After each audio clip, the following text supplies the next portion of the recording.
Ryan thought he had it all: a rewarding job, a devoted wife, and a bright future.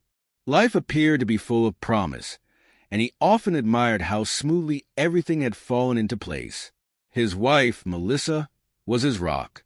Married for 3 years, she was the perfect balance of warmth and determination. Together, their shared compassion and tenacity allowed them to pursue their common goal of starting a family.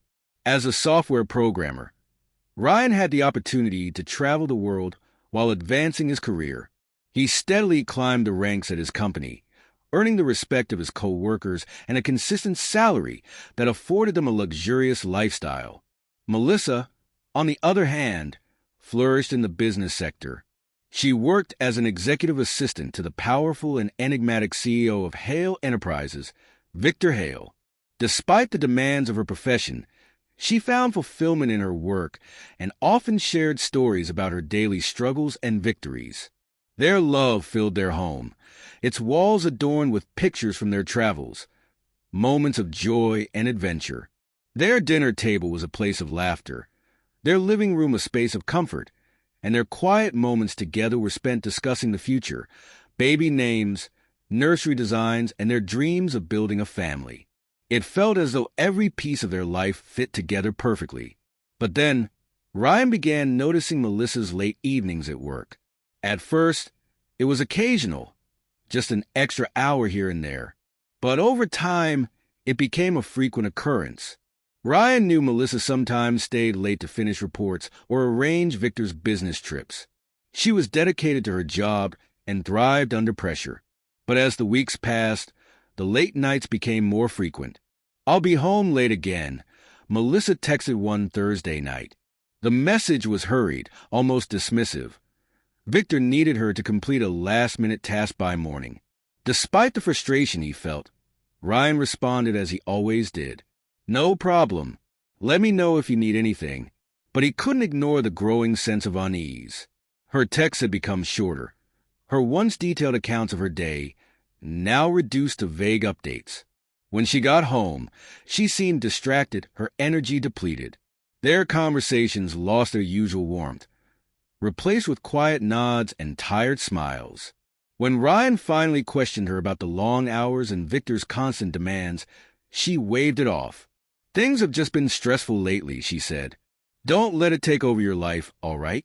We still need time together." Melissa smiled, but it didn't reach her eyes. "Things will settle down soon," she reassured him. But it didn't feel convincing. Subtle changes became more apparent.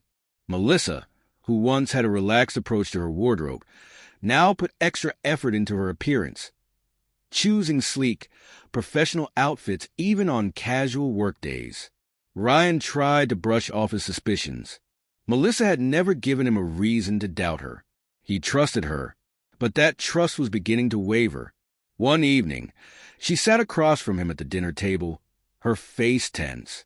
"I forgot to tell you, I have to go on a trip next week. Victor needs me for a client meeting." Ryan frowned. "You just got back from a trip last month." "I know," she sighed, rubbing her temple. "But this is important."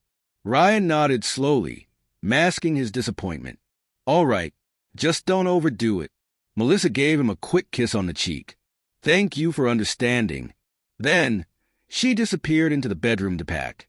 Ryan sat alone at the table, staring at the half-eaten dinner he had prepared.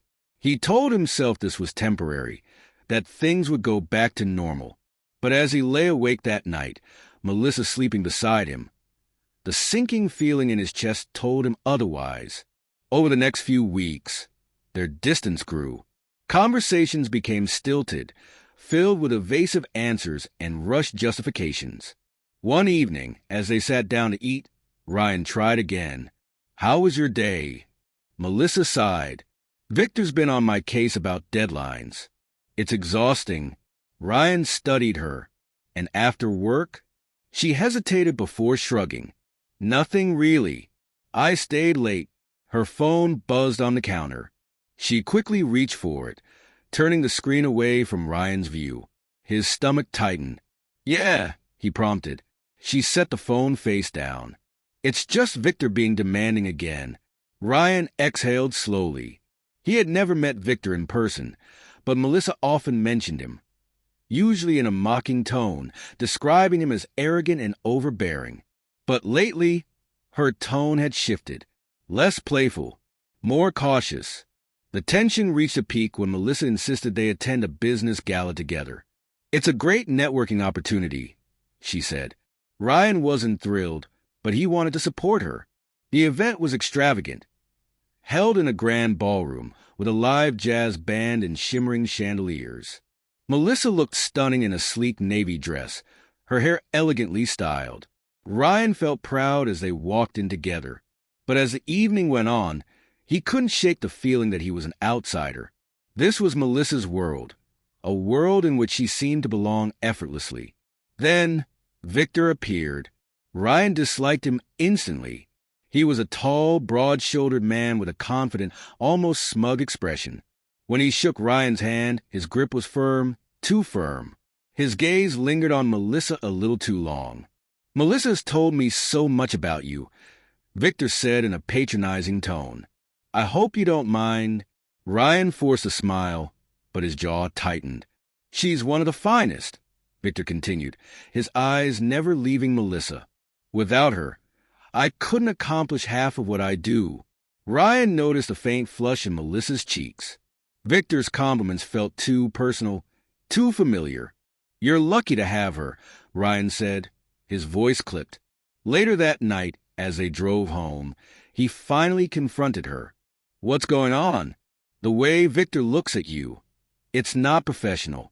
Melissa sighed, resting her head against the window. "It's just his personality." "You're overreacting, Ryan." Her defensiveness only deepened his suspicions, but he let the conversation drop.